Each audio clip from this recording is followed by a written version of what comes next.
What was the Jacksonian Revolution? Today, Andrew Jackson is mostly known as the figure on the $20 bill. He is remembered only because he evicted the Native Americans from their lands. However, Jackson should be remembered for his role in democratizing American politics. The Jacksonian Revolution was a populist movement that transformed America's political system.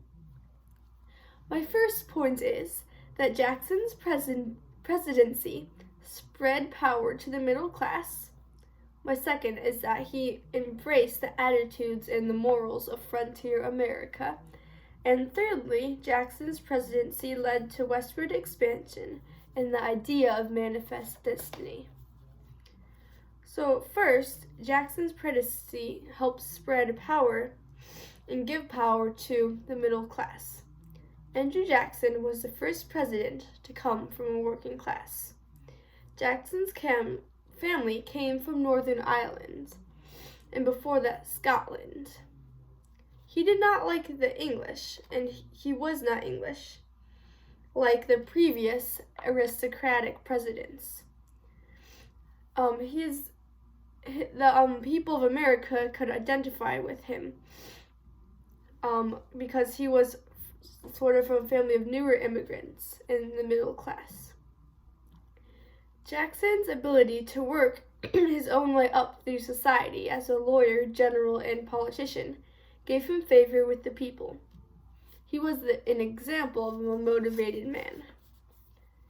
Robert McNamara says that Jackson's presidency, quote, signaled the opening of a great economic and political opportunity beyond a small aristocratic class, unquote. Now, because he became president, basically anyone could. So Andrew Jackson had humble beginnings. He was born in a small cottage in the Appalachian Mountains. He was orphaned from his father at a young age, and most of his family died during the Revolutionary War. Once, when an English soldier was staying at his house, the soldier asked him to polish his boots. When Jackson refused, the soldier cut his face with his sword that left scars that he had for the rest of his life. This strengthened and started Andrew Jackson's hatred of the English.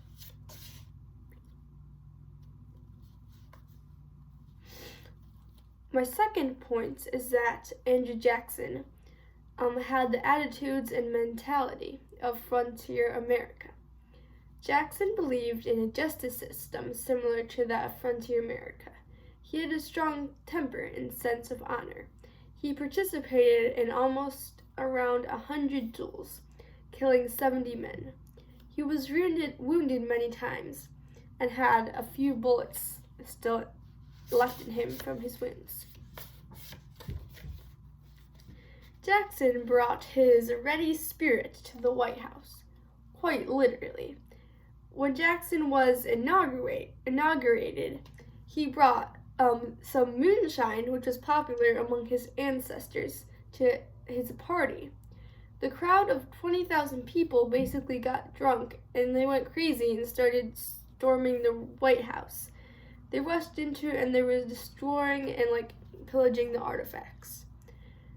Andrew Jackson was forced to escape out the window.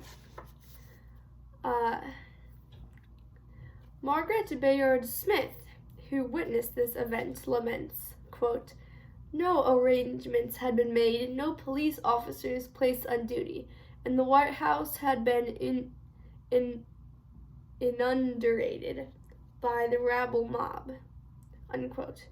This creates a very different picture to that of the earlier aristocratic presidents. My third point is that Jackson's presidency led to westward expansion and the idea of manifest destiny. As afore I said, Jackson was not an Englishman. He was of Scottish-Irish descent, and he wanted to help his people.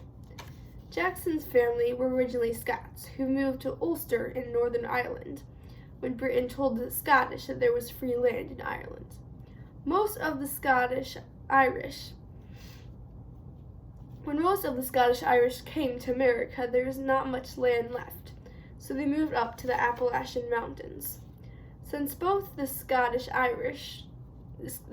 the Irish were Protestants, they were big fans of King William of Orange, who turned Britain back to Protestantism when he came in 1650. He was called Billy, so the communities in the mountains began to be called by some hillbillies. This is a fun fact. The Irish's main problem was that they didn't have enough land because the English had already settled, right? So Jackson saw that he could reward his supporters by giving them Native American land. Yes, it was kind of bribery, but that was his mentality. So he evicted many Native American tribes and sent them west. He gave this land to farmers and Irish Scottish supporters. Jackson's actions led to the idea described by John O'Sullivan, in which, quote, "Our claim is by the right of our manifest destiny to overspread and to possess the whole of the continent," and that this was ordained by God. So it led to the idea of manifest destiny and westward expansion. So, although Andrew Jackson is not remembered for much more than initiating the Trail of Tears, he completely transformed American politics. Andrew Jackson's presidency first gave power to the middle class. Secondly, he brought the looser attitudes and morals of frontier America to the White House. And thirdly, his presidency led to the spread westward and manifest destiny. Thank you.